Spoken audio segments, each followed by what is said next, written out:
নমস্কার বন্ধুরা, education culture YouTube চ্যানেলে তোমাদের প্রত্যেককে স্বাগতম। তোমরা জানো, তোমরা যারা ম্যাকআউটের ফার্স্ট সেমিস্টারের স্টুডেন্টরা রয়েছো, মূলত তোমাদের বেসিক ইলেকট্রিক্যাল ইঞ্জিনিয়ারিং যে সাবজেক্টটি রয়েছে তার আমি সাজেশান নিয়ে আলোচনা করছি। অলরেডি এর কিন্তু পার্ট 1, যেখানে আমি ডিসি সার্কিট অ্যান্ড ট্রান্সফরমারের টপ 5 কোশ্চেন নিয়ে আলোচনা করেছিলাম, তারই এখন পার্ট 2টা নিয়ে আলোচনা করছি, যেখানে পরবর্তী 5টা কোশ্চেন নিয়ে আলোচনা করব। টোটাল তোমাদের ডিসি সার্কিট অ্যান্ড ট্রান্সফরমার থেকে আমি 10টা প্রশ্ন দিচ্ছি। তো চলো দেরি না করে আমরা 6 নম্বর প্রশ্নটা দেখি। এটা একটা নিউমেরিক্যাল টাইপ প্রশ্ন দিয়েছে, দেখো ট্রান্সফরমার থেকে কি বলছে।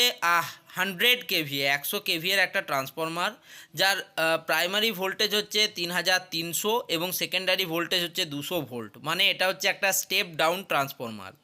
কি বলছে, 100 কেভিএ 3300/200 ভোল্ট 50 হার্জ 50 হার্জের single phase transformer has 40 turns on the secondary সাইডে যে তার টার্নস সেটা রয়েছে 40টা।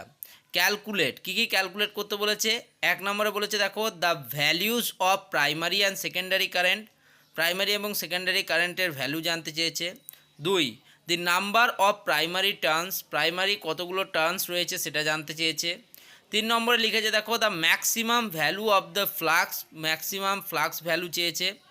If the transformer is use to be on a 25 hertz system calculate, যদি 50 হার্জের না হয়ে ট্রান্সফরমারটা 25 হার্জের হয় সেক্ষেত্রে ক্যালকুলেট করতে বলা হয়েছে।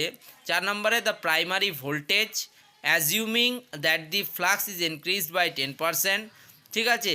আর 5 নম্বরে কি বলছে, the KVA rating of the transformer assuming the current density in the winding is to be unaltered. খুব সুন্দর একটা প্রশ্ন। প্রশ্নটার মধ্যে সমস্ত কিছু বের করতে বলা হয়েছে। ডেটা হিসেবে দেওয়া আছে প্রাইমারি ভোল্টেজ, সেকেন্ডারি ভোল্টেজ এবং ফ্রিকোয়েন্সি। তার সাথে ট্রান্সফরমারের পাওয়ার রেটিং দেওয়া আছে 1100 কেভিএ, ঠিক আছে। খুব সুন্দর একটা প্রশ্ন। তোমরা এই প্রশ্নটা সলভ করবে, এই প্রশ্নটা আমি স্টার দিয়ে রাখছি। এরকম প্রশ্নগুলো সলভ করলে নিউমেরিক্যাল নিয়ে তোমাদের যে চিন্তাটা সেটা কিন্তু দূর হবে। একটাই প্রশ্নে আমি সব রকম দিয়ে দিয়েছি, ঠিক আছে। নেক্সট যাব 7 নাম্বার প্রশ্নতে। Derive the EMF equation of single phase transformer. Single phase ট্রান্সফরমারের যে ইকুয়েশন আছে ইএমএফ ইকুয়েশান, সেটা কিন্তু মোস্ট ইম্পর্টেন্ট। তো সেটাকে কিন্তু ডিরাইভ করতে বলা হয়েছে, শুধুমাত্র লিখতে বলা হয়নি, সেটা কিভাবে এলো সেটাকে দেখাতে বলা হয়েছে। খুব সুন্দর প্রশ্ন, 7 নম্বর প্রশ্ন। এটাও কিন্তু স্টার মার্ক প্রশ্ন, যে পরপর দুটো যে প্রশ্ন দিলাম দুটোই কিন্তু খুব ইম্পর্টেন্ট প্রশ্ন।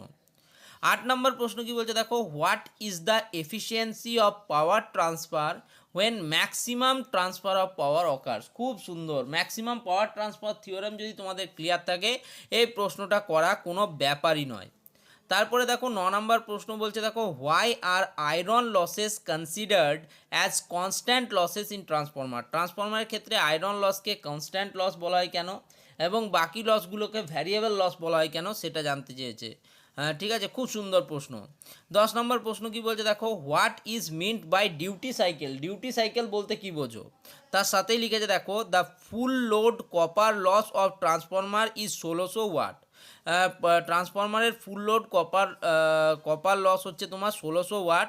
At half load what will be the copper loss. Half লোডে তার কপার লস কত হবে। সুন্দর একটা প্রশ্ন, ঠিক আছে। দেখতেই পাচ্ছ আমি ট্রান্সফরমার থেকে তোমাদের প্রায় দেখো 1টা 2টো 3টে 4টে 5টা এবং প্রায় 6টা মতো প্রশ্ন আমি দিয়েছি তোমাদেরকে ট্রান্সফরমার থেকে, যেহেতু এই পার্টটার ওয়েটেজ অনেক বেশি, ঠিক আছে। এবং 4টে প্রশ্ন আমি তোমাদের দিয়েছি কিন্তু তোমাদের ডিসি সার্কিট থেকে, ঠিক আছে। মানে 6টা প্রশ্ন এসছে তোমাদের ট্রান্সফরমার থেকে আর 4টে প্রশ্ন এসছে ডিসি সার্কিট থেকে। টোটাল 10টা প্রশ্ন আমি দিলাম তোমাদের এই ডিসি সার্কিট এবং ট্রান্সফরমার ইউনিট থেকে। এবং এই 10টা প্রশ্ন যদি তোমরা করে যাও এবং এই রিলেটেড যদি তুমি টপিকগুলো ভালো করে ডিসকাস করে পড়াশোনা করে যাও, তোমাকে এই এক্সামিনেশনে পাস করা কেন টপ করা থেকেও কেউ আটকাতে পারবে না, ঠিক আছে। প্রত্যেকে কিন্তু এই প্রশ্নগুলো দেখে যেও।